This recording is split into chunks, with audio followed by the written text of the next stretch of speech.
Chapter 11 of Two Blue Vortex has been out for a couple of days now, which means both I and you have had enough time to stew on things. And thus, while we've already done a video breaking down everything that happened in Chapter 11 and what the possible implications of the events that unfolded in that chapter could be, I feel as though, one, because I wasn't here, and two, because a lot happened this chapter that needs unpacking in a much bigger and grander way, that we need to take a step back and once again look at the events of Chapter 11. But what do I mean by that? Am I just gonna remake the video I posted a week ago? No. Today, instead of focusing on what exactly happened in Chapter 11 of Two Blue Vortex, I want to postulate about what might happen in Chapter 12. See, because here's the thing, a Two Blue Vortex chapter ending on a cliffhanger is nothing new. That's basically just how manga works. Because it seems like, as it currently stands in Chapter 11 of Two Blue Vortex, we've already reached what could be the final battle between Boruto in the Shinju. I mean, Two Blue Vortex opened up with Boruto trying to cut down Hidari before Hidari could do any damage to Konoha in the greater ninja world. And now, as it currently stands, Boruto is once again stood across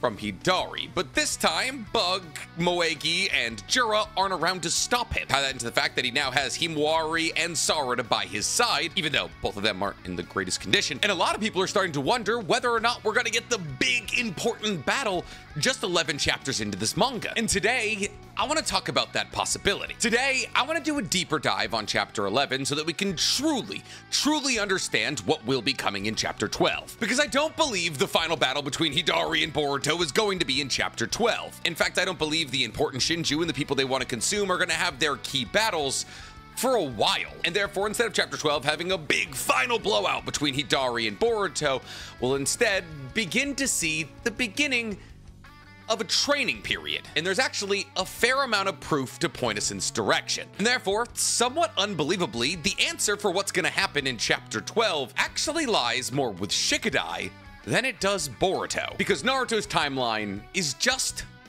a flat circle. But what do I mean by any of this? Well, we'll get into it. Because today we're talking Boruto Two Blue Vortex's Chapter 12 plot revealed. But before we get to revealing anything, guys, please, for me, like this video, subscribe to the page, and hit that noti bell. And if you love the idea of me breaking down your other favorite manga, go ahead and follow my other channel, The Weeb Commander, where instead of talking about Naruto and Boruto, I talk all other anime and manga. And if you just like the idea of me talking about anime and manga, go ahead and follow my anime podcast, Otaku's Anonymous, where me and Danny Mata break down everything that happened in anime this week. It's available on YouTube, Spotify, and Apple Podcasts. And if you want to see me live, pop on down to VidCon this weekend, Saturday, the 29th of June, where me, Stephen He, Chris Barnett, and Danny are gonna be introducing our brand new YouTube channel, Anime IRL. Getting into all that, today we gotta talk about our favorite recurring sponsor to the page, HelloFresh. HelloFresh wants to help you ditch your meal planning woes, as they're now offering their biggest ever menu with 50 recipes to choose from every week and even more market items to fill out your order. HelloFresh wants to make it easy for you to wake up and get summer ready, which is why they offer fit and wholesome recipes that clock in under 650 calories but are chock full of fresh produce and a whole lot of flavor. But since we're talking about summer, HelloFresh wants you to taste the summer in your order, which is why they always use fresh seasonal produce picked at the peak of its ripeness, and it's delivered directly to your door, from the farm to your door in less than a week. Listen, HelloFresh has played a massive role in my life for the last 6 years. It's helped me lose weight, stay in shape, have enough time to pump out content to you, and so much more. But I can only show you how much I love HelloFresh in words to a certain degree. So let's head on down to the kitchen and get to cooking. Today we're making creamy chicken Caesar lettuce wraps. So this is a part of HelloFresh's Ready Set Lunch line, so it's about as easy to make as possible. But that's not all we're gonna be making today, because we're also gonna be trying out some of HelloFresh's new appetizers. Today we're doing the caramelized onion and feta cheese pastry bites. And these are even easier to make. All I gotta do is free them from this packaging, toss them in my air fryer, close it up, set to 350, and run for 8 minutes. Well, it says 6 to 10, but I prefer to split the difference. And while that cooks, we can get cooking on our lunch. All we gotta do is chop the base off this lettuce, save the bigger outside pieces for the wrap, and slice up the inside pieces for a salad. Then combine that lettuce with our dressing, get our cast iron seared chicken breast out of its packaging, get that chicken nice and cubed, and add that to our salad. Oh, and wouldn't you know it, our appetizer's done. Mix with cheese and croutons and toss that salad. Then we load up our lettuce wrap and we give it a go. Mmm. Quick and delicious. But that's not all we made, because we also made these delicious looking appetizers. So let's try them. Hot, but worth it. Oh my god, that's good. So what are you guys waiting for? Go to HelloFresh.com and use code NCHammer23apps for free appetizers for life. One free appetizer item per box while subscription's still active. That's code NCHammer23apps at HelloFresh.com for free appetizers for life. You can also just use the link in my description. So what are you waiting for? It's time to lose weight and gain time with HelloFresh. So in a world of infinite possibilities, it appears as though more likely than not, when I make a theory about what's going to happen in Boruto, it usually comes out correct. Now that's because Kishimoto's writing style isn't exactly overly complicated, and if you know enough about how he writes and the stories that he's written, it's kind of intuitive to guess what's going to come. However, with all of that said, heading into chapter 12, I have about as many question marks revolving around what the plot is going to be as I've ever had. Well, at least I did. And then I reread the chapter again for only the second time, and now I'm pretty sure I know what's going to happen. And that is that we're about to see a training arc, somewhat similar to when Naruto created the Rasen Shuriken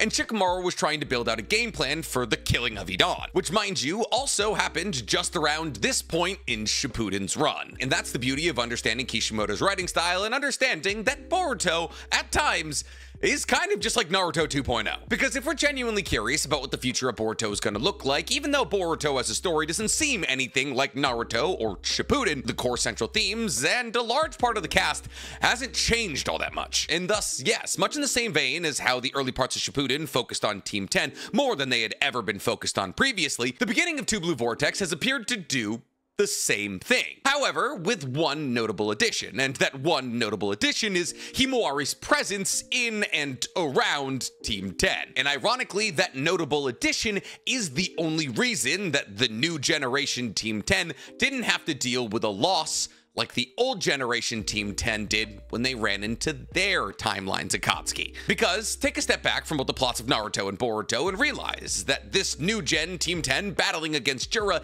isn't all that different from the old gen Team 10 battling against Kakuzu and Hidan. However, fortunately, in this new timeline, the second coming of Chakra Christ was around to make sure that Inajin didn't kick the bucket like Asuma. And if we move forward with the assumption that this new gen Team 10 is going to undergo a similar arc to what the old gen Team 10 did in the early parts of Shippuden, the idea of what might happen in chapter 12 almost becomes obvious. See, because who's one person who's very notably not been around in Konoha for the beginning of Two Blue Vortex? Well, that would be none other than Kakashi. So you can make all of the arguments in the world and say that Kakashi wasn't around much in OG Boruto, so why would he be around in Two Blue Vortex? You can also make the argument that he just simply hasn't been shown yet, though he's still present in Konoha. Or you could say he's off and away on a mission. However, making any of those arguments, one, isn't fun, and two, completely ignores the direct connection being drawn between Shippuden and Two Blue Vortex. See, for those of you who don't remember how Shippuden kicked off, one of the first big important battles in Shippuden was Team 10 versus Hidan and Kakuzu. Now, since nobody knew how Hidan's technique worked, Hidan was able to get the upper hand on Team 10 and kill Asuma, which then compelled Team 10 and Naruto to train to become strong enough to battle against the Akatsuki. And while Team 10 didn't necessarily do much in the way of training, Naruto absolutely did, using the growing and mounting evidence of the Akatsuki being a genuine threat to both Konoha and his health. Naruto realized,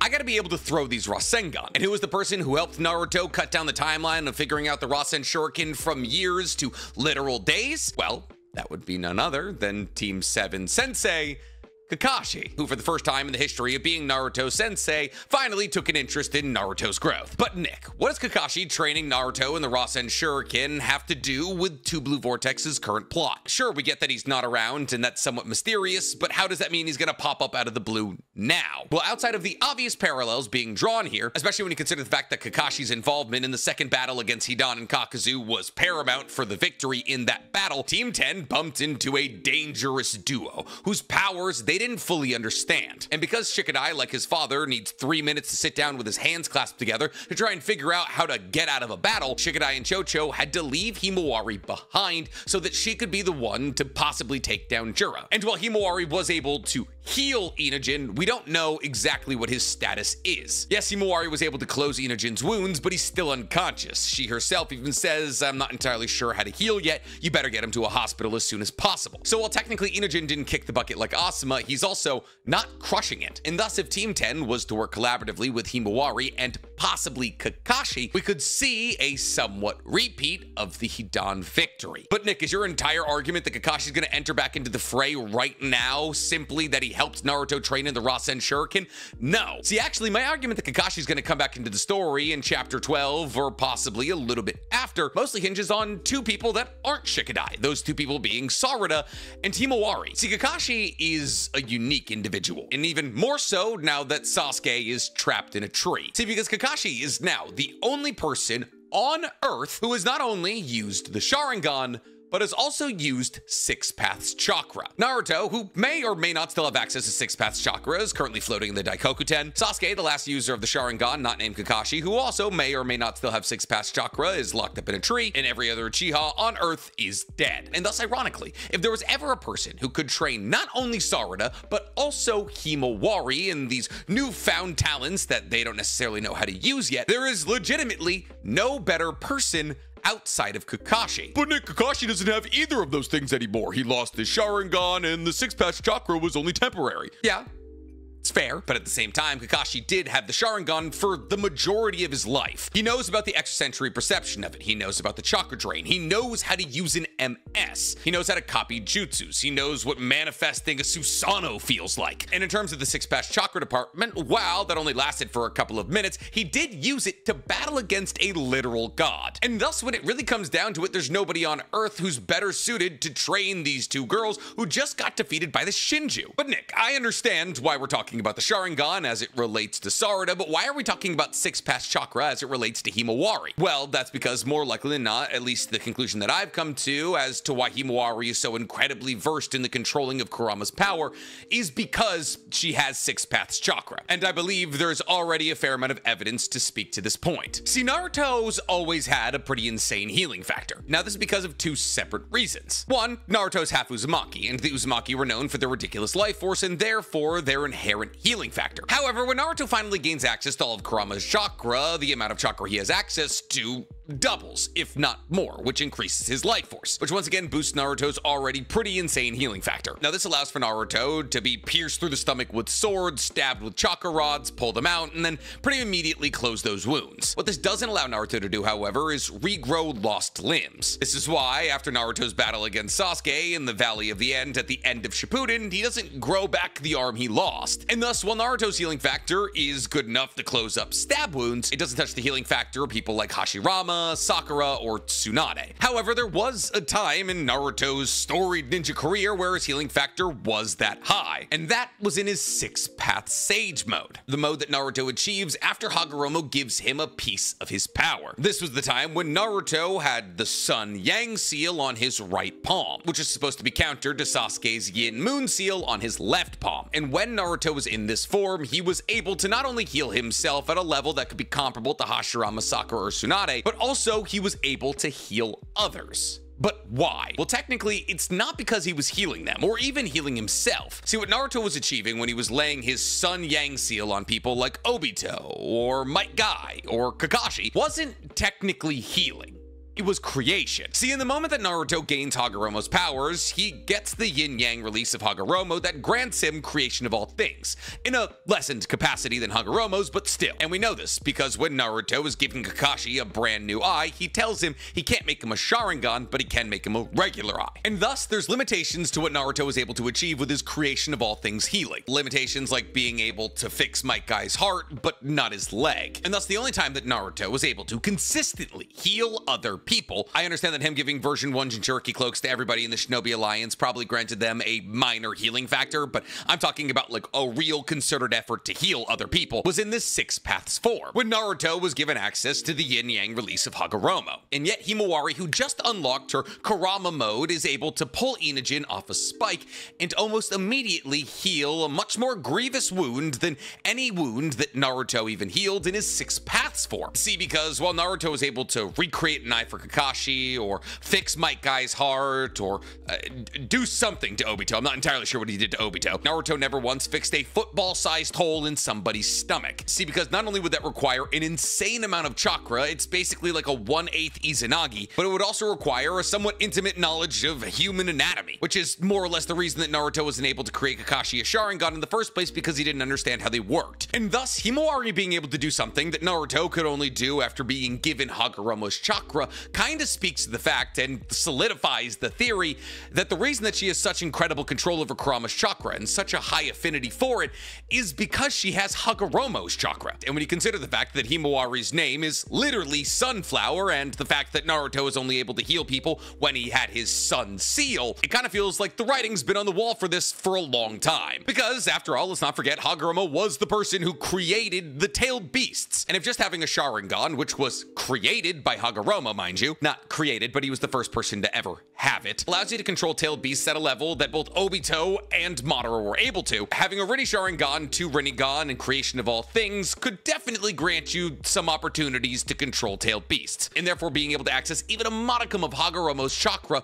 would allow any Jinchuriki to have a much greater control over their tailed beast. And we talked about this in the video that we did before our chapter review, when we were talking about what Himawari could possibly be. And I pointed out that the only mode where Naruto's skin wasn't bathed in Kurama's chakra outside of Baryon mode was his Six Paths mode, which could have been a representative fact of the idea that he had more control over Kurama in this form, and thus to assume that what's making Himawari so much stronger as a Jinchuriki is her Six Paths chakra, and her connection to not only Hagoromo but also Hamura is not insane. As well, there's technically no way to confirm as to whether or not what she did to Inujin was creation of all things. Healing through sun-related Jinchuriki powers usually is. And thus, if Himawari needed to find somebody to possibly teach her how to leverage this power, the only person who could even do an okay job at it would be Kakashi. And you can sit here and say, oh, but it's the new generation. Kakashi shouldn't be involved. He should take a step back. She should be trained by somebody from the new generation, like Konohamaru or Moegi. Konohamaru not only established in Chapter 11 that he's not in the position to be teaching anybody anything, but he's barely in the position to be a Jonin. And he's the only semi-interesting person who could be considered a teacher in the new gen, considering the fact that Moegi is currently trapped in a tree and nobody cares about Udon. But okay then, Nick, if Kakashi's gonna pop back up into the story, why didn't he pop up earlier? Where's he been? What has he been up to? Why didn't he become Hokage after Naruto's disappearance? For a couple of reasons, actually. One, it's important to note that on the day of Naruto's disappearance, Sasuke also disappeared, becoming a rogue ninja again. And Kakashi and Sasuke very explicitly have a conversation that if Sasuke ever becomes a rogue ninja again, that Kakashi would be the one to hunt him down. And thus to assume that after Sasuke became a rogue ninja again, Kakashi took it upon himself to hunt Sasuke down is not crazy. And that would mean that over the course of the 3-year time skip, Kakashi was out being a Jonin, trying to find Sasuke, and possibly succeeding. And there is evidence to possibly substantiate that point. See, Boruto, in his battle against Mitsuki, uses purple lightning. And while there could be a myriad of different ways to explain how Boruto learned purple lightning, one of them being he learned it from Sasuke, who learned it by watching Kakashi do it, another one of the possible explanations is that Boruto learned it from Kakashi during the time skip. Now, the argument to this point, which I do have to acknowledge, is the fact that Boruto, in a data book that came out pre-time skip, was said to have purple lightning. And while Boruto never uses purple lightning pre-time skip, this data book saying that he has purple lightning pre-time skip makes it feel as though he learned it pre-time skip. Now, well, if I've said it once, I've said it 1,000 times, data books, while nice, are definitely the lowest rung of canon material in terms of trustability. After all, the data books have told us that Kaguya is dead and that human bullet tank jutsu is the strongest offensive ninjutsu known to man. The important takeaway from all of this is that Boruto never used purple lightning before the time skip, and he used it after. And since I personally love to live by the statement that Kishimoto never does anything for nothing, this felt like, to me at the time and still to this day, Kishimoto possibly tipping his cap towards the idea that Kakashi is somewhere out there helping Boruto train. Because Kakashi being out there helping Boruto train answers so many questions. Because one of the biggest questions revolving around Two Blue Vortex as a whole, the question of how did Boruto learn Flying Raijin, still hasn't technically been answered. Theories spread far and wide from Boruto went back in time to train with Minato, to Kashin Koji stole the scroll for it in Konoha when he was sneaking through the archives when Kakashi caught him. But all in all, we simply don't know. And while it's never been confirmed or shown that Kakashi knows how to use Flying Raijin, Kakashi was a part of Team Minato, and Kakashi did have his Sharingan for years while Minato was at his peak of power. And while it's probably a stretch to assume that Kakashi could watch Flying Raijin with his Sharingan and copy it, if there's one person left on Earth who would have been able to explain to Boruto how Flying Raijin worked so far as Minato used it, that person would probably be Kakashi. Especially when you consider the fact that Kakashi was assigned to protect Kushina when he was a member of the Anbu. And I don't know how many of you know this, but those who are assigned to protect the Hokage, and possibly their loved ones, but at least the Hokage, learn a variation of Flying Raijin, and that would be Flying Thunder Formation Technique. Now this is the jutsu that Minato taught to his guards to better assist them and better assisting him. This technique allows for 3 people who make the seal of confirmation with each other's hands, creating a triangle, to teleport themselves and who's ever within the circle they create to a marked destination. And thus all guards of the Hokage, I know this because Tsunade's guards also knew it, have to learn this technique so that at a moment's notice they can teleport to the Hokage's side. And thus since Kakashi was at least on one point on Kushina guard detail, there's a fairly high likelihood that he learned this technique, making Kakashi, crazily enough, one of the most qualified people on Earth to teach Boruto Flying Raijin. And that would kind of make sense when you consider the fact that Boruto isn't nearly as good with Flying Raijin as Minato was, which could stem from the fact that Boruto simply wasn't taught correctly. Because as it currently stands, Boruto is only able to jump to symbols held by some of Kashin Koji's toads, which are spread about everywhere, which seems to speak to the fact that Boruto isn't able to lay seals on living beings. Otherwise, he'd just mark the toads. And thus Kakashi not only is the only person who could teach Sarada to use the Sharingan, but is also the only person who could teach Himawari to use Six-Pass Chakra and Boruto how to use Flying Raijin. But how would this kind of thing even be coordinated? Well, if we move forward with the assumption that after Sasuke goes rogue, Kakashi goes to look for him, it would make sense that one of the first places that Kakashi would stop by would be Orochimaru's cave. Right? I mean, the reason that Sasuke went rogue in the first place was Orochimaru, who's still crafting up some pretty evil science in a lab that's now state-sponsored by Konoha, which means not only is Orochimaru still incredibly sus, but also now under government watch and easy to get to. And thus, if I'm Kakashi, one of the most intelligent people in the universe, the first stop I'm making is by Orochimaru's lair. And we now know, at least we now think, that this would have been a really good idea from Kakashi, because according to Chapter 9, Boruto and Kashin Koji are using Orochimaru's hideout, at least one of them, as a hideout currently, which either means that Kashin Koji and Boruto simply stumbled upon one of Orochimaru's abandoned laboratories and are using it to get away from the prying eyes of Ada and the rest of the world, or, much more interestingly, that they are actively working collaboratively with Orochimaru, who's probably intelligent enough to break themselves out of omnipotence. Because after all that Orochimaru would have to do to actually see whether or not Naruto was dead was try to use Edo Tensei on his soul. And the second that Naruto's soul isn't grabbed from the Pure Lands and thrust into a white Zetsu body, which would be morally okay because they're white Zetsu and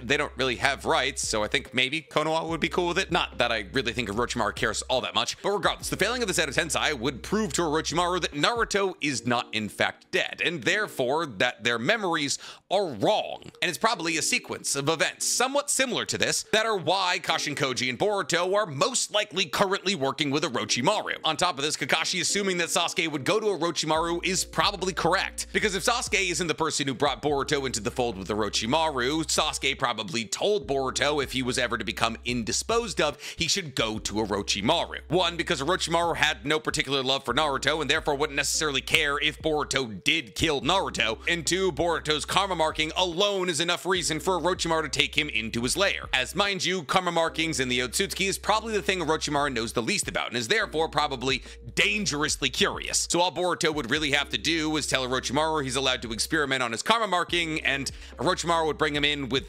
open snake arms. And in fact, if we're going forward with this ideology, that could possibly explain why Boruto has somehow lost control of his karma marking when 3 years ago, prior to the time skip, he had full and total control of it. Well, not full and total control of it, but much more than he currently has. As over the course of the last couple of years, he could have been working with Orochimaru in order to try and reverse engineer the karma marking or destroy it. Or Orochimaru could have revealed to Boruto that every time he uses his karma marking, much akin to somebody using his curse seal, that slowly but surely Momoshiki would be able to take more and more control of Boruto's mind. And thus, if Kakashi did actually actually go looking for Sasuke or Kashin Koji, mind you. There's a fair likelihood that he would eventually end up at Orochimaru's lair, and there's a fair likelihood that they would allow Kakashi in. At which point Kakashi, at this point basically a rogue military asset who does whatever he likes, could disappear for a couple of years when he realizes that his memories have been altered and that Konoha is no longer the safest place for him to operate in the greater interest of Konoha. Because think about it, in the early parts of Shippuden, when Naruto and Sakura are once again going through the Bell exam with Kakashi, Naruto openly states that Kakashi is more intelligent than Shikamaru. Now, as to whether or not you genuinely want to believe it, I tend to. If Shikamaru, Amado, and possibly Orochimaru are able to snap themselves out of omnipotence with their intelligence,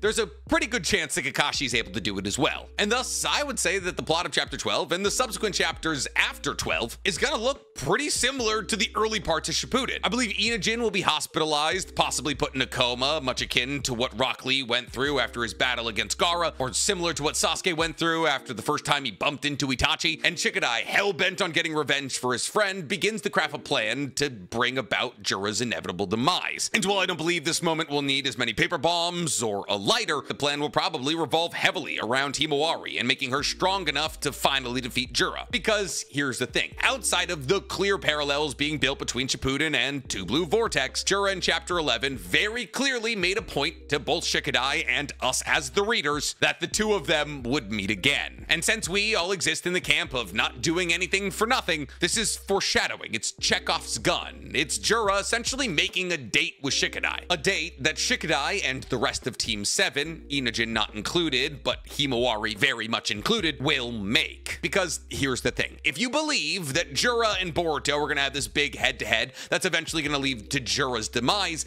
you're not looking at the story correctly. Jura's target is not Boruto. Boruto has nothing to do with Jura. Jura is the Ten Tails, and while he is the leader of the Shinju and Boruto's the leader of the good guys, at least in terms of power, Chapter 10 and Chapter 11 are supposed to establish a precedent that we now have two MCs, and that Himawari, with a little bit of work, could be easily as powerful as Boruto. And thus these two chapters, while it may not seem like it because Himawari was saved by Boruto, are supposed to serve as a coming out party for her as one of the most, if not the most powerful person in the universe. And thus her opponent, being Jura, makes a fair amount of sense, because he is, after all, the leader of the Shinju. And thus while I keep talking about parallels being created between Two Blue Vortex and Shippuden, they are a bit different, because Hidan was not the most important person in the Akatsuki. In fact, he was the least important person in the Akatsuki. But I do believe it's fairly obvious where this story is heading. But what's going to happen in the immediacy? How are Boruto and Hidari not going to come to blows? Well, that could happen one of two ways. See, there's a possibility that Boruto already has a fair to good understanding of the Shinju and their motivations. In which case, if Boruto simply teleported Himawari and Sarada away, possibly to Kashin Koji and his hideout, where Orochimaru and Kakashi could be waiting, then there's a fair amount of possibility that the Shinju would just simply leave Konoha. I mean, the Shinju have made it abundantly clear that they have no interest in anybody who's not a person they want to consume. And therefore, so long as nobody they want to consume is in Konoha, they have really no reason to do any more destruction. However, that feels cowardly and would feel as though Boruto was running away from a fight that he possibly could win. And therefore, I don't find that possibility all that likely. But if something like that were to happen, it would be Boruto dropping off Himawari and Sarada at his hideout and then coming back, which would serve the purpose of getting Himawari and Sarada in front of Orochimaru, Kashin Koji, and Kakashi. God, what a team that would be, right? What I do believe to possibly be more likely than that, though, just barely,